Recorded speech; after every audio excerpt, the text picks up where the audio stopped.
So in taking up case 8, so our fifth financial analysis lesson, in the intro lesson we talked about the annual report and a couple of things. What we're going to talk about in this take up specifically is how to do it, show you an example, but we're going to kind of break it into two sections this video. And the first is sort of what insights do the new accounts we've gotten from sales taxes, discounts, and all of our adjustments sort of offer us? How can we use them to learn things about the company? And then the second step will be looking specifically at the case that's the company that's in case 8. So let's start first by looking at, and then we're also going to talk about the analysis process when we do that second half. But first, before that, let's talk about the insight from our new accounts. Here's a summary, and let's do this in turn. The first accounts we'll talk about are accounts receivable related. So accounts receivable and allowance for doubtful accounts. To start with, let's be clear why we want to look at compare these two, and what we can use them for and what we can't. Accounts receivable is what you are legally owed, right? That has not yet been written off. So it includes some accounts that may be bad if you have not done step 2 of the bad debt allowance process. But you use that in conjunction together with its contra account, right? These two are paired together. You look at the allowance for doubtful accounts, and that tells you what you think will not be collected of these existing receivables. But comparing these two gives you an idea of the percentage of bad debt that is generated by your credit sales. But it only tells you that if the company's on the ball and is doing step 2 and writing off the bad debt regularly. If they don't, if they're waiting years and years, then the bad debt will build up in these accounts. You'll have lots of receivables that are actually bad, and your allowance account will grow and grow. And so it doesn't really tell you what percent of any given percentage, so like any given amount of credit sales. So if you have $1 million of credit sales this year, how much would you expect to be bad? You cannot get that from these two accounts. Instead, you need to go to the bad debt expense. So if you're looking at a yearly income statement, go to the bad debt expense. That will tell you how much of the credit sales from this accounting period this year are bad. So really, you almost don't use this at all for trying to determine bad debt. You go straight to the income statement and look for the bad debt expense value. And at low single digits is pretty normal in a normal type of year. So in recessions, it'll be higher, but generally low percentages is fine. But even still, if it's low, but it's rising every year, that's still a bad trend. It's a problem. Next is amortization. So let's just take any generic asset X. It could be anything: furniture, equipment, machinery, cars, vehicles. It doesn't matter. Remember that when you buy the asset, this is still true, it hasn't changed. The historical cost is what goes in the asset account, and that's what stays there. It's not changed until you learn more about accounting. Sometimes it's changed if you make improvements, but you don't change it with amortization, right? The amortization that happens is offset against that value in a separate account. Again, another contra asset account, right? That's paired with it. It's the accumulated amortization account. These two, though, are always useful to compare. Also remember that there's no attempt to make the book value, right? When you take these two together, so you take asset value and you subtract the accumulated amortization, you get what's called the book value. That book value in no way tries to reflect market value. What it is it's the slow decay of the wealth that it was originally soaked into the asset to show you how much of a future benefit, right? How much of a life left to give this asset has to the business. And so if the accumulated amortization account is almost as big as the asset account, the business is telling you this asset is old or obsolete, and they don't feel it will provide much future benefit. And if that's something that matters, if the business needs to remain competitive, cost efficient, or cutting edge and innovative, then that's a problem. The last part of this long-term asset notion, this amortization expense, is the actual expense itself, how much it is, because that tells you the year's sort of loss on wealth, how much of all asset value is deteriorating. And that's important because for a couple of reasons. The first is that amortization, you have to remember, is a made-up expense. Nobody sends you a bill for amortization. It's meant to show asset value wearing out, in other words, future useful life or benefit to the business disappearing. And it's also not using cash. So you have to remember that. And then lastly, it tells you if asset So if this asset cost value is constant and this is changing, so in other words, it's accelerating, that means the business is essentially telling you that it thinks its assets are wearing out faster and faster. Or if it slows down, it tells you the opposite. Next are prepaids and, for that matter, unearned revenue, because they essentially tell you the same thing except they're mirror opposites of each other. Prepaid expenses are usually not a very large number on a balance sheet, but they could be a concern if a company's in a sort of solvency situation. So they're in a cash crunch. And the reason, of course, is that prepaid expenses are prepaid, which means you've already given up the cash. And if you're in a cash crunch, there would be no reason to do that, to part with your cash when you're in a cash crunch, unless you're getting some significant major cost savings. So if you're seeing a cash crunch, a business who's got liquidity problems and they have prepaids, that's a big red flag. And then opposite, if the business is in a cash crunch and they have unearned revenue, that's good because you're getting your cash up front. Unearned revenue also reduces the likelihood of bad debt since the person can't default on paying you since they already paid you, right? The next new accounts that we had were our sales taxes, and they don't add much insight except that you should be aware that when you sell stuff, that's where the payables are triggered, right? You collect taxes from your customers that you have to pay to the government, so it's a liability. So the payables come from revenue, and recoverables come from when you buy stuff and pay for costs and expenses and assets.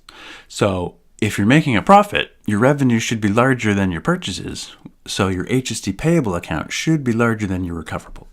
If it's not, that's a red flag. And it's not necessarily a bad thing. It could be triggered by, as it says, a large asset purchase towards the end of the year that you still haven't settled up with the government for. So it is possible for recoverables to be larger, but it's usually a red flag because if you're in business to make money, that should not happen very often. Your revenue should be bigger than your cost or expenditures, your cash outlay, which means your payables should be bigger than your recoverables. The last one are our discounts, sales discounts and purchase discounts. And our sales discounts is important because if it's large or it's growing, we may be offering too generous a discount or too long a discount period, right? If you pay within 10 days. So maybe we're offering too long a period, so everybody's getting our sales discount. And again, you have to consider this in light of the liquidity situation of the business. If you're flush with cash, then great. If it's helping you, if your salespeople are telling you, hey, this is helping us get clients, we're keeping customers because we have the most generous sales discounts, well, then maybe it's worth it. But again, you got to consider it in your liquidity situation. And then you got to compare it also to your discounts. Because if you, as buying from your suppliers, are not getting any discounts, then you're offering these deals costing you money and you're not getting them from your suppliers. As well as the fact that if they're changing, this may mean you're making your sales discount policy too generous, or you're loosening up as making it too easy for people to save money. Or if your purchase discounts are low or falling, either your suppliers are cutting back or you're not managing your payment department well, and you're missing out on these opportunities to capitalize on the discounts because you're not paying on time, or you're losing track of invoices, or it could signal something like that. Taking this information, let's try to apply it, plus all that we already should know about financial analysis, and try and analyze this case 8. Now, to do this, one of the first things we have to do is talk about the financial analysis process right here. And it was sort of first introduced in case 7, which was our 4th financial analysis lesson, but it was very brief. And this is where we're really going to delve into it.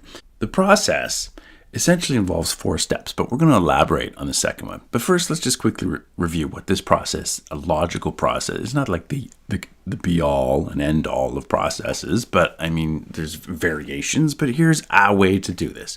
The first thing you absolutely must do is calculate all of your financial statistics. So all the common size values, all the ratios, and make sure you've watched these lessons, watch them again if you need to. You shouldn't be working hard in this first step. Let spreadsheets, let technology do the calculations for you.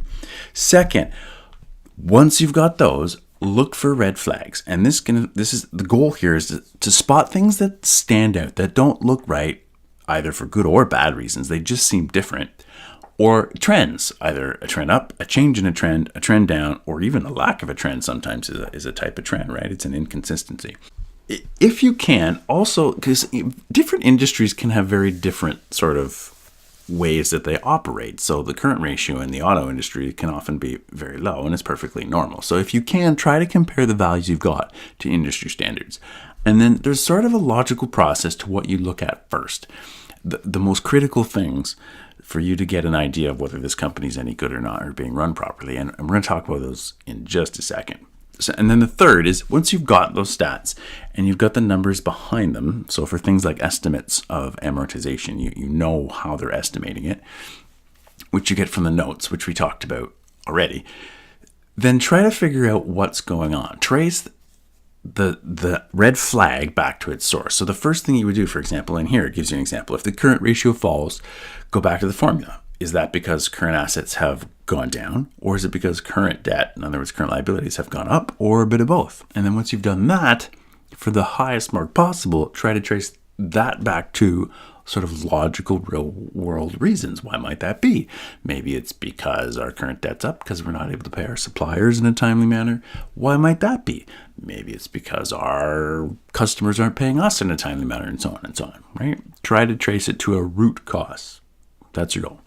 Then when you're done, you got to draw a conclusion. And remember, have a sense of purpose. So if you were asked in an assignment or whatever to compare two firms, say which one's best, then do that. Or if you were asked to decide whether this was a good company to invest in, then do that, right? Reference the statistics in your answer specifically and address the purpose that you were given.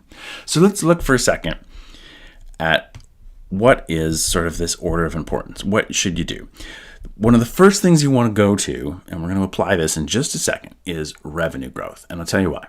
Nobody buys a business because it used to be profitable, right? People will pay top dollar for a business or for the shares of a company, if it's a corporation, same thing, if it promises future profit, future growth in the value of the business. That's where the biggest money is made. So in order to do that, you have to have revenue growth. The business needs to be growing because future profit is what determines the value of a business. That's the primary driver.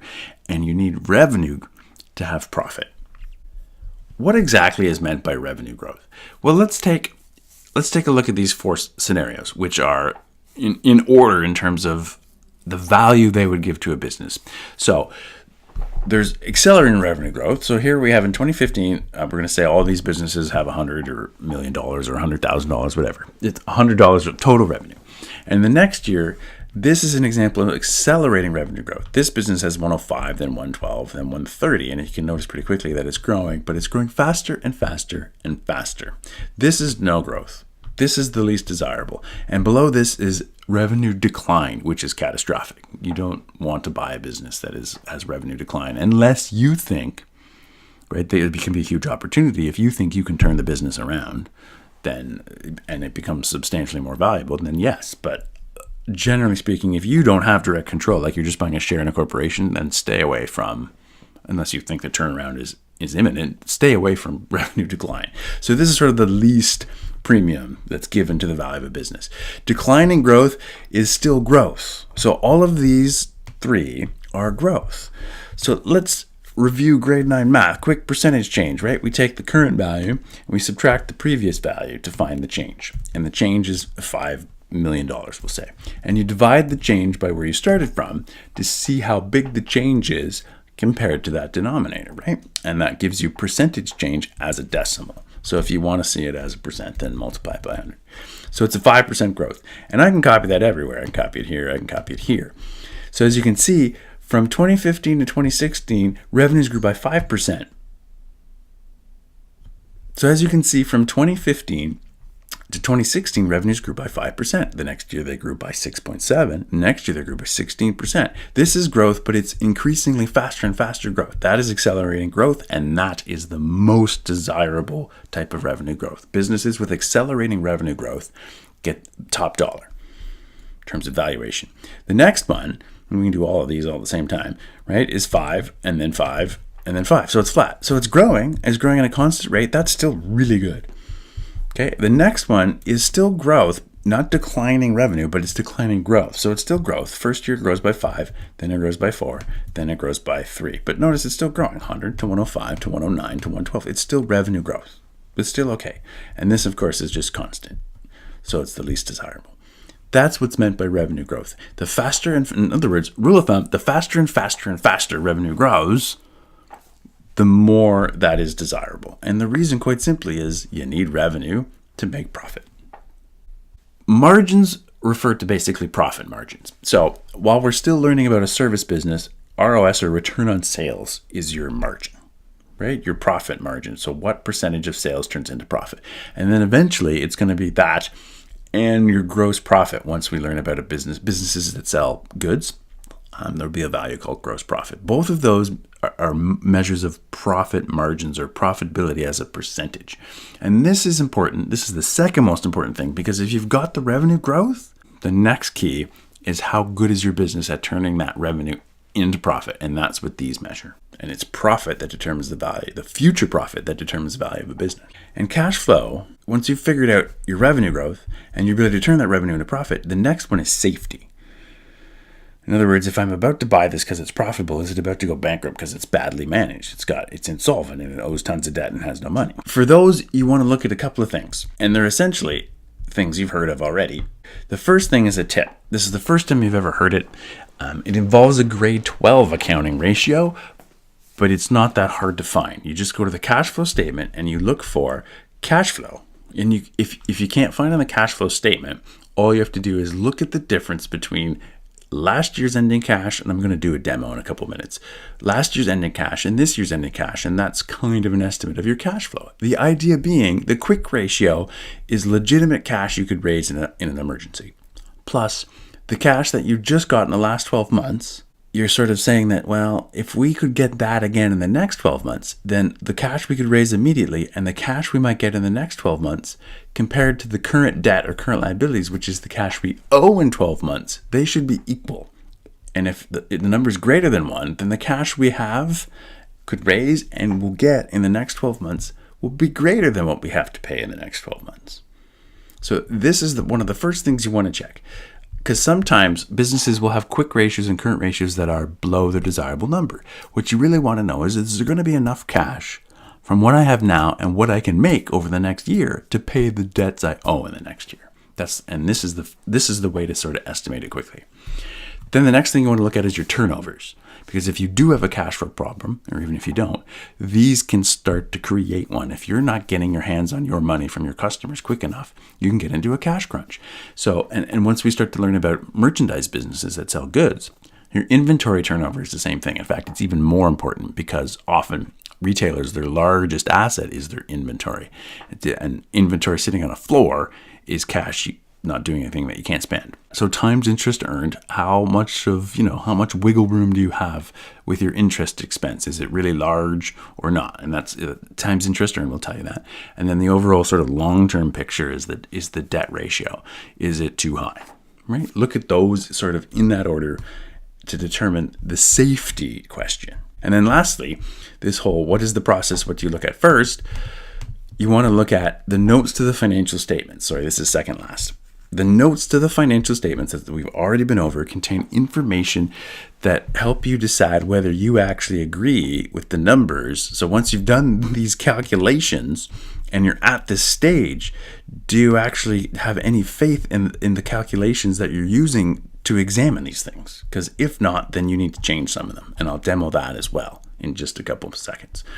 The last thing you want to do is you still want to skim through everything because there may be other irregularities and they might be minor now because these are most certainly the most important things to check. And they might be minor now, but they could be really large in the future. I should mention the key things you want to look for in notes are probably asset valuation, debt and what it consists of, particularly debt that doesn't actually go on the balance sheet. And it's not actually debt. It sounds strange. And it's a grade 12 concept again, but you still can look it up quickly in the notes. And it's called contingent liabilities or contingent debt. And what those are, it's usually referred to as liabilities. They're things like lawsuits that aren't, the case isn't settled yet, then you don't owe any money. But if you lose the case, it could become a big liability. It's stuff like that. And even retail businesses that have long leases for their stores, like that's not debt, but they have to make a payment every month just like debt. That's a contingent liability.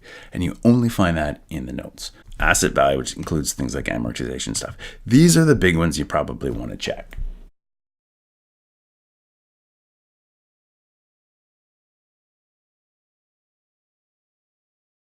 So let's do it. And to save time, I've already actually done all the calculations and highlighted the stuff, but we're going to do it in order. So just so you can get the idea. So the first thing we're going to do is we're going to go right to revenue, right down here to the income statement. Here's total revenue. Is it growing? Well, obviously you can't do this from the common size number because it always divides by itself and it's always 100. So let's do the difference here. What's the percentage change? So we want the change, which is going to be this number minus this number, and you can probably tell just by looking at it that it's going to be accelerating revenue growth, at least for these 2 years. Times 100 is the percentage change. So from this year, so from 2016 to 17, we have 2.9% growth, and if I copy that over, between those 2 years, we got almost 28% revenue growth. So that is accelerating revenue growth. So I make myself a note of those values, and we go, this is really positive. Okay, so what was the next thing we had to do, remember? Well, let's look over here.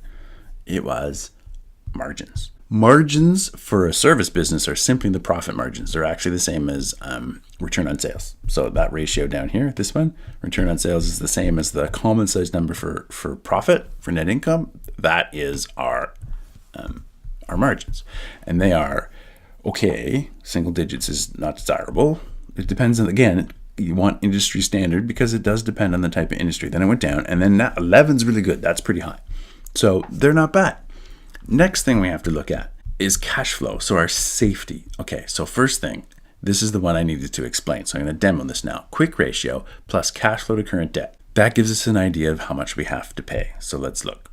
The quick ratio is, and we're going to look at it right now, because if we invested now, we want to look at this year. So we got quick ratio is 3.9, and that's very good. So our liquidity seems to be good.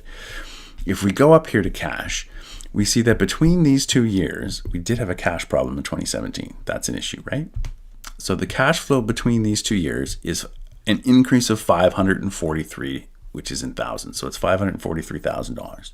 So if you assume 2019 will be similar and will go up by another 543,000, then the cash now plus the estimated inflow for 2019 would be 1148. And it says, I've written C, and you can get this off the syllabus if you want to follow along. See total current liabilities below. So let's see total current liabilities. Cash right now, right from the balance sheet, 608. If we add the inflow in 2019, 545, and we're assuming it's going to be just like 2018, then those two put together is 1153. Our current liabilities right now are 505,000. So that gives you a cash flow to current debt ratio. And is a more proper way to calculate this if you take grade 12 accounting, but this is a good enough estimate. Cash now plus what we could raise in 12 months is 1153, and we owe in the next 12 months 505,000. That's that's more than 2 to 1. So that's really comfortable. So safety-wise, that's good. But don't remember, there's more that we can check just to be sure, right? We got our turnovers. And what are our turnovers like? Well, we're down here to our financial ratios. Our accounts receivable turnover for the last 2 years, which is all we can calculate, because you need 2 years to calculate average accounts receivable, right? And you should note that now that we're into this, we've done adjustments and we have the allowance for doubtful accounts, you do have to include that. So you have to come up with the net book value of accounts receivable. You don't to calculate this ratio, not just accounts receivable. But they're both below 30 days, right? Right, they're close to 30, but whatever, you gave them 30. That's acceptable. It's pretty good. So turnovers are not an issue. And the last thing you might want to consider is debt. And the times interest earned this is getting close, but here, and the debt ratio as well was high. But this last year, and it's mostly because of profitability, we've suddenly gone from questionable to actually quite good. This is fine. And it's certainly a good trend. It's a decent trend. We've done all the most important things, and we generally have a pretty positive view of the business. We're going to look for other irregularities. And in the notes, and I've simulated notes, remember, right? With these notes here, we'll go look at the bottom. The only ones that will probably matter, the only one at all, will be this one. It's telling you the building is amortized over 100 years. Yeah, that makes sense. But equipment? Whose equipment lasts for 50 years? Have you ever been to a grandparent's garage and seen their 50-year-old lawnmower? No.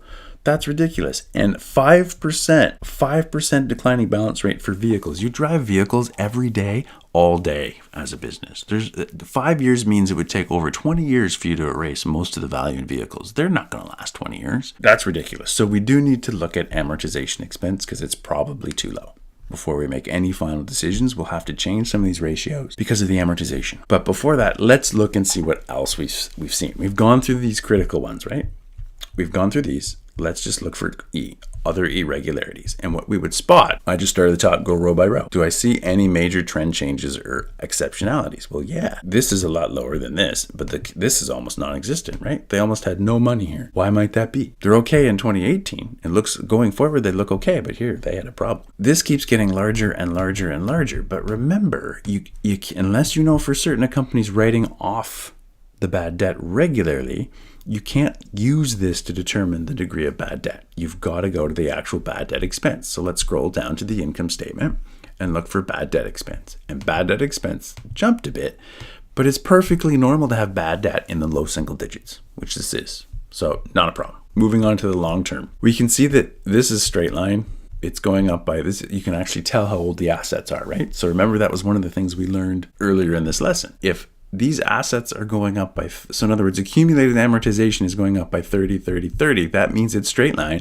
And it also means if you ended 2016 with 300 and it's going up by 30, that means these assets, the equipment is 10 years old at the end of 2016, right? If it's going up by 30 every year and it's at 300, it's been 10 years. So that's how old they are. Taking an idea how old assets are by comparing these two things. Now here's something. There's a 33% jump from 3 to 4 million. And remember, this is 2017. This is the year when we had no cash. That probably has something to do with it. We bought $1 million of vehicles. And how much of a cash burden this is, that's what you would use the third cash flow statement for, that you don't learn until grade 12 accounting. It makes it a little bit easier. Here you're kind of just guessing. Accounts payable, falling.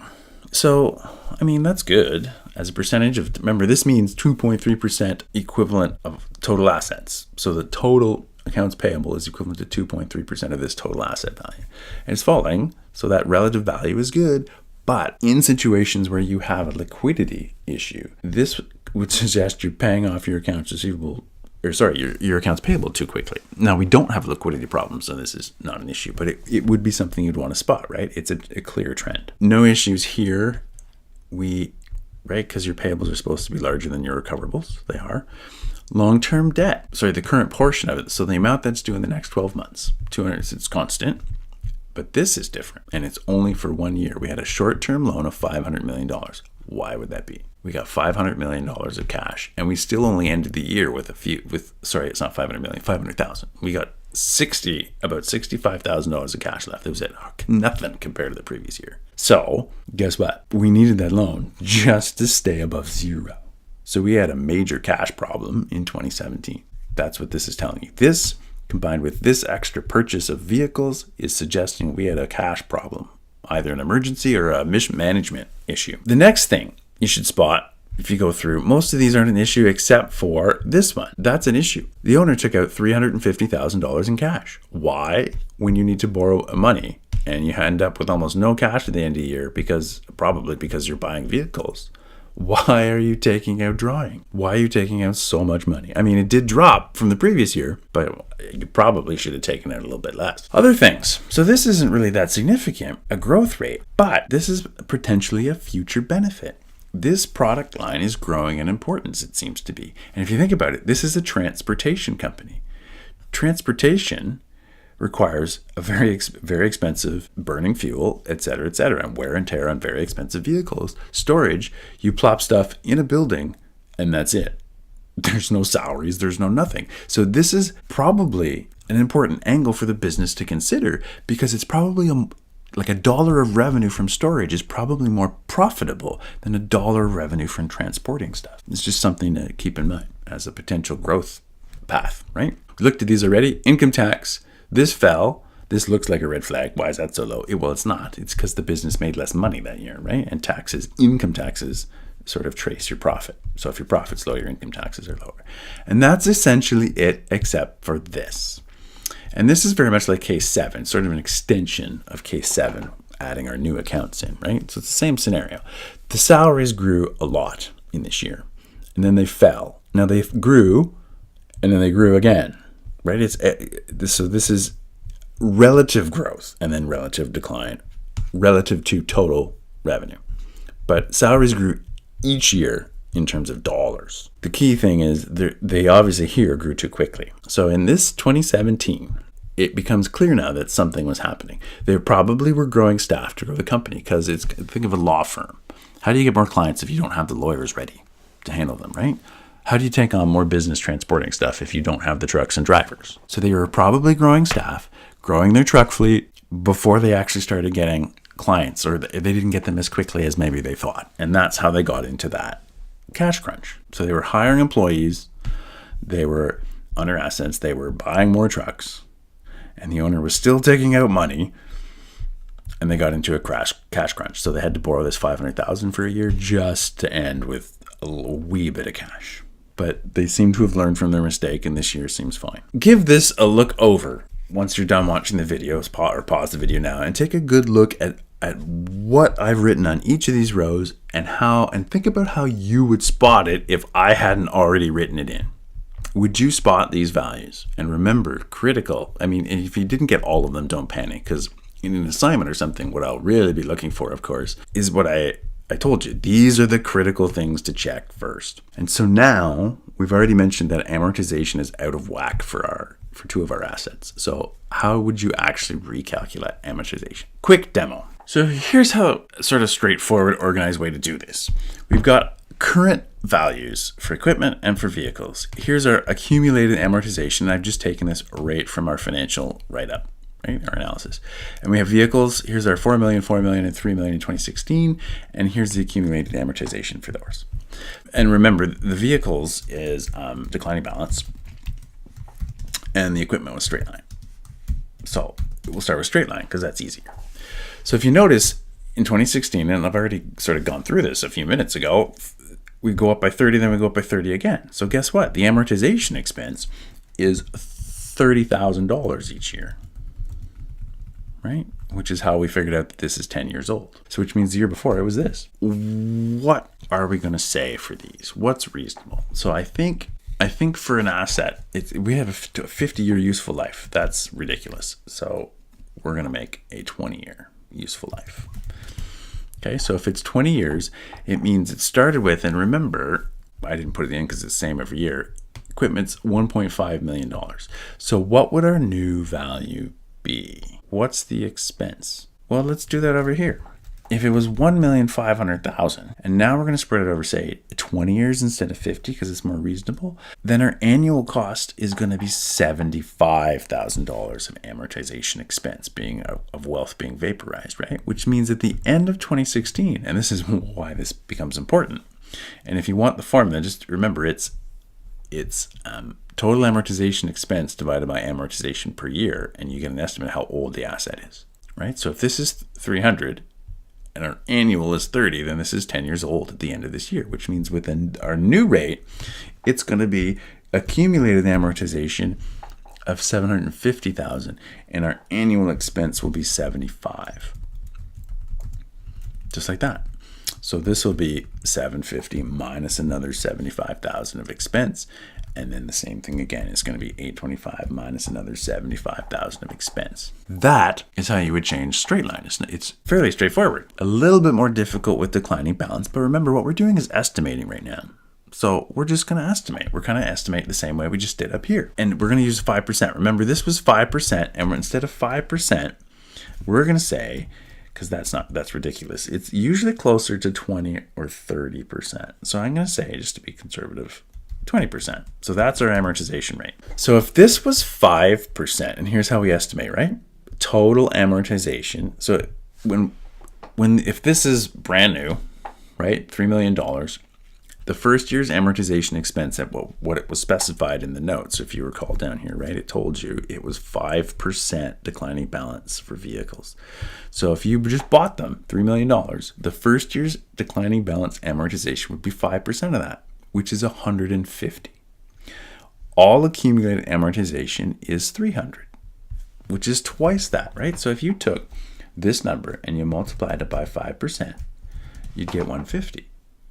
If you 2 years in a row, that quickly takes you to 300. So you're basically at the end of 2016, you can estimate that the vehicles are about 2 years old. So 2016 is the end of the second year.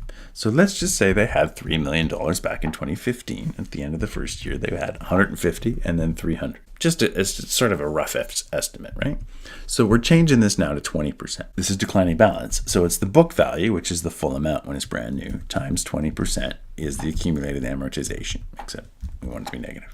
So it's 600. The next year, the accumulated, it's book value, remember? So it's this minus, in this case we have to add because it's negative. We add that, and this is the book value, 2,400. And that's what we're going to hit with 20%. And I should have done that right here. Right? So there's the amortization expense. And there's the accumulated at the end of the year. And I put starting. I want ending. Right? So if this is what we started with, this is the additional expense, then this minus this is our ending accumulated for the 2 years under the new rate. And I have no idea why that looks so weird. And so it continues. So at the end of 2017, our expense is going to be, and these are now going to go away, our expense will be book value, which is, because we bought more assets, so it's going to be 4,000 minus all that's been accumulated in amortization. In this case, it's that amount. So now the book value is 2,920 at the end of 2017. And we're going to hit that with 20% for the expense. So the accumulated will be what we had minus another expense of 584,000. Likewise, our book value is cost minus or plus because of bed mass or integers, whatever, minus a minus. This is our book value now at the end of 2018, which we will now hit with a 20% amortization rate. So there's that year's amortization expense. So our accumulated will be this minus an additional 467. That's how you would quickly estimate that. And what really matters is the total expense. So if we go back to our financials and we go up or down, wherever, to our amortization expense, we'll see that's our amortization expense. And our new expense is going to be for 20, this is the first year, the oldest, right? 2016 is going to be this plus this. And in this year, it's this, clearly you can see it's higher, plus this. And in the final year, the most recent year, it's this plus this. And that's just two assets. We still have building to add in. And if we look at the building, we can go here and see that the accumulated amortization for the building, I'm just going to quickly do this off to the side. What's the difference there? So the amortization expense for the building is the difference between those two. So yeah, so it's 19.5, and then is it the same? Yeah, it is. So every year it's 19.5. So 19,500 is the amortization of the building every year because it's straight line, right? It's amortized over 100 years. So the new total is this plus this, right? Now, these are sizably different. How much of an effect does that have? Well, let's see. Let's just copy for a second and paste these on our financials just to see what happens. And we're not going to reanalyze everything, but we can change this. And we see that our amortization expense went up a bit, right? Take a look. We went from 11 down to 9.1. And in the middle year, 2017, we actually went from making money to losing money, all because of an estimate of two assets. We didn't even talk about the estimates of bad debt. We just 2 out of 3 assets, amortization expense estimates. That was one of our key points, that you have to make sure you agree with the estimates that accountants are making, especially on allocations, which are made up transactions, right? Very important. So that in a nutshell is financial analysis. If you can handle this, you're probably better at it than about 90% of the population. So once you've got all that out, draw a conclusion. It's a profitable company. It's in a good, safe situation, but it's not quite as profitable as shown. They probably have underestimated their amortization expense. But overall, positive, and it looks like good growth.